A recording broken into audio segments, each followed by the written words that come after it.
Zdravo, včeraj sem objavil en video. Video je bil namenjen predvsem meni, ker človek pride do določene točke v življenju, ko ga nekaj sesuje. Vsak človek dobi drugačno stvar v življenju, ki ga sesuje, in se začne spraševati, kaj je tisto, kar počnem s svojim življenjem. Ali si to res želim še početi, ali sem zadovoljen s svojim življenjem ali ne. In ljudje se začnemo takrat spreminjati. Nekateri ljudje se spreminjajo na boljš, kateri ljudje se spreminjajo na slabš. Noben človek na tem svetu ni vedno isti. Določene stvari se spreminjajo, če ne drugega, se spreminjajo naše celice, se spreminja naša energija, zjutraj smo enkrat dobre volje, enkrat mogoče ne tako dobre volje, mogoče slabe volje in tako naprej. Se pravi, stalnica je neka sprememba. Zdaj pa, zakaj sploh snemam ta video? Ta video snemam zaradi tega, ker vem, da določenim ljudem ta moja sprememba, ki jo delam, se pravi, da se sprašujem, kaj sploh želim v svojem življenju in da korakam naprej, nekaterim to ne bo všeč. Zakaj ne?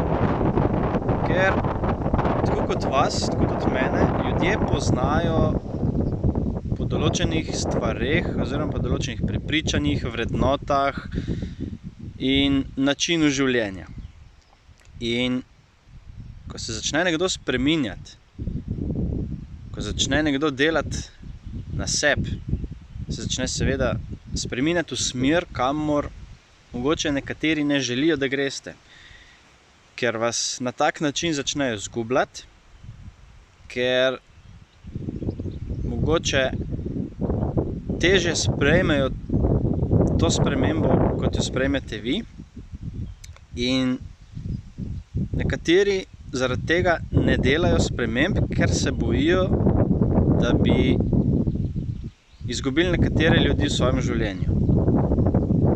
Ena stvar je, tukaj je vprašanje, ali želite biti srečni pa početi stvari, ki vas veselijo, ali si želite ugoditi drugim.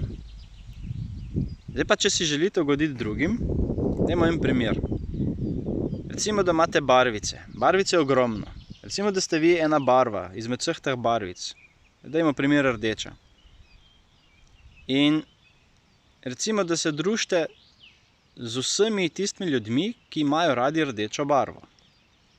Zdaj se pa vi odločite, da ne želite biti več ta rdeča barva. Recimo, da imate možnost spremeniti barvo v katerokoli barvo in se odločite, jaz bom zdaj pa modra barva. In kar naenkrat nekaterim ljudem niste več všeč, ker jim je všeč rdeča barva. Ampak pridejo novi ljudje, ki jim je všeč modra barva. In zdaj tukaj je vprašanje, a boste tista barva, ki je vam všeč, ali boste vsak dan druga barva, zato da bi ugodili drugim, da bi vas čim več ljudi imelo rado. In ko boste šli po svoji poti, ko se boste odločili, da delate spremembo, bodo določeni ljudje šli iz vašega življenja, določeni ljudje bodo prišli v vaše življenje. In s tem ni nič narobe. Spreminjati se boste pa začeli takrat, ko bo najhujš. Kaj to pomeni? En primer je recimo, kdaj ljudje nehajo kaditi. Ljudje nehajo največkrat kaditi takrat, ko je prisotna neka bolečina. Mogoče je nekdo, ki ga imajo resnično radi, hudo zbolel, mogoče je umrl in to je bolečina, ki res močno pritisne na neko zavedanje in obstoj in potem se človek vpraša, a je res vredno, da se meni isto zgodi. Izgubil sem že nekoga, ki ga imam rad, ali pa ga bom izgubil. In tak, kot sem zdaj, si mogoče nisem všeč, pa tega prej nisem opazil. Kaj to pomeni? To pomeni, da ste mogoče določene stvari sami pred sabo skrivali ali pa si jih niste želeli priznati, da vas motijo pri vas, da vas motijo in ste nekako to zakrivali, ker ste bili v tej coni udobja, ker ste mislili, da je vse v redu. In potem, ko pride do točke, ko se zavedate, da boste izgubili nekoga, ki ga imate radi, ali pa ste ga izgubili, takrat bo fokus na vas samih in takrat se boste začeli spraševati, kakšna oseba jaz želim postati. Še ena stvar, ki bi jo rad omenil, je, če vas je na neki točki nekdo prizadel, ni nujno, da je ta oseba naredila nalašč. To je prva zadeva. Druga zadeva je, če ta oseba ne bi naredila tega, kar je, in priklicala v vas te bolečine, vprašanje, če bi se vi začeli spreminjati, in vprašanje, če bi se ta oseba začela spreminjati. V katero smer se bo spreminjala? Ali na boljš, ali na slabš?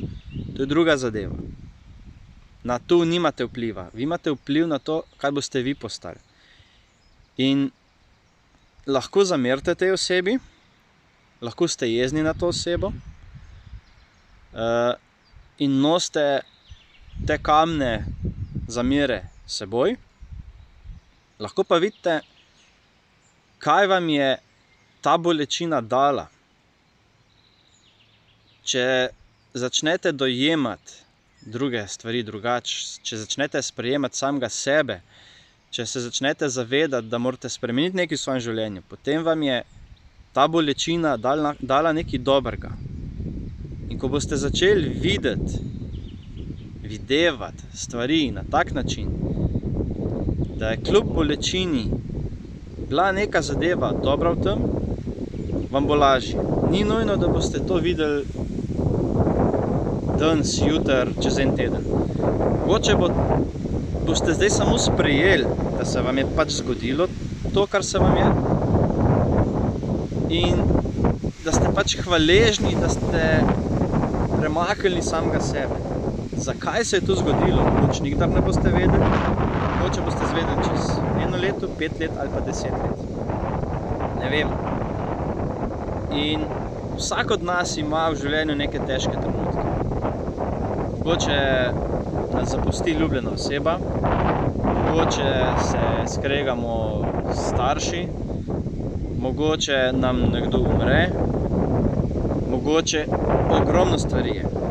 Ampak vedno so te bolečine nekako povezane z neko izgubo, vedno so te bolečine povezane s tem, da se začnemo premikati, spreminjati in spoznavati samega sebe. In samo od nas je odvisno, ali bomo naredili neko spremembo ali se bomo zaprli sami vase.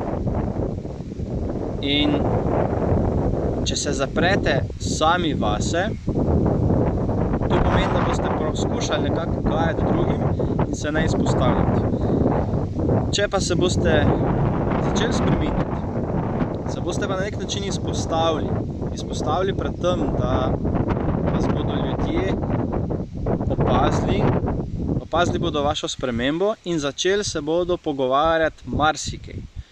Začeli se bodo pogovarjati, da ste začeli postajati čudni, začeli se bodo pogovarjati o tem, da mogoče jim niste več všeč taki, kot ste, ker ste bili prej boljši. Kaj pa vi? Sami sebi ste bili všeč taki, kot ste bili prej? Ali veste, kaj bi radi počeli? In ko boste šli po poti spreminjanja, bo ogromno ljudi govorilo o vas slabo in tudi ogromno ljudi o vas govorilo dobro. Vaša stvar pa je, ali boste oboje ignorirali, pa poslušali sebe, ker veste, kam želite, ali boste zaradi boljšega počutja poslušali tiste, ki vam govorijo, da ste na pravi poti in vam bodo hvaležni, ker mogoče boste nekomu vzor, nekaterim pa ne boste vzor, ampak boste neka oseba, ki ne je ravno sovražnik, ampak boste manj vredna oseba postajali, ker so vas navajeni, da ste bili drugačna oseba. In s tem ni nič narobe. S tem ni nič narobe, da se spreminjate. Narobe je predvsem to, če bi se zaradi teh oseb, ki vas poskušajo zadržati nazaj, spraviti na svoj nivo, nehali delati na tem, kar želite postati. Tega si ne dovolite. Težko se je soočiti s samim sabo, še težje je javno povedati, da želiš postati nekaj, da želiš delati na nečem, kar te veseli, ampak ko greš preko tega, je veliko lažje. Ko narediš ta korak, ko začneš delati te korake, je veliko lažje. In ne želimo si vsi istih ciljev. Nekateri si želijo mogoče samo zdravja, nekateri si želijo nehati kaditi, piti, nekateri si želijo doseči nek cilj, mogoče igrati v nekem filmu, nekateri si želijo igrati nek inštrument, spet nekdo se želi naučiti voziti avto. Vsi imamo svoje cilje, ne želimo si vsi isto. Nekateri si želijo kupiti, ne vem, Ferrarija, nekateri si pa samo želijo kupiti nek avto, ki bo pripeljal od točke A do točke B. In ljudje smo različni, imamo različne poglede na svet in ko boste začeli spreminjati tudi svoj pogled na svet, vas nekateri, ki bodo na neki drugi stopni, ne bodo več razumeli. Ne bodo razumeli, kaj se dogaja z vami, začeli vas bodo pa razumeti tisti, ki so na neki stopnički višje in vas razumejo. Začeli vas bodo razumeti tisti, ki so že tam, kjer želite vi biti, in od takih ljudi se boste tudi učili. Jaz upam, da sem vsaj nekomu dal kakšen namig, kakšno spodbudno besedo in verjemite, da nikdar ne boste mogli biti vsem všeč. Nobene barve niso všeč vsem, ne moramo biti vseh barv barvice in niti ne poskušajte zadovoljiti vseh, ker jih ne boste. Pomembno je, da greste v svojo smer, kamor želite vi iti, da boste zadovoljili sebe, da boste srečni in da boste lahko rekli čez 20, 30, 50, 100 let, resnično sem živel in doživel tisto, kar sem si želel. Lep dan še naprej.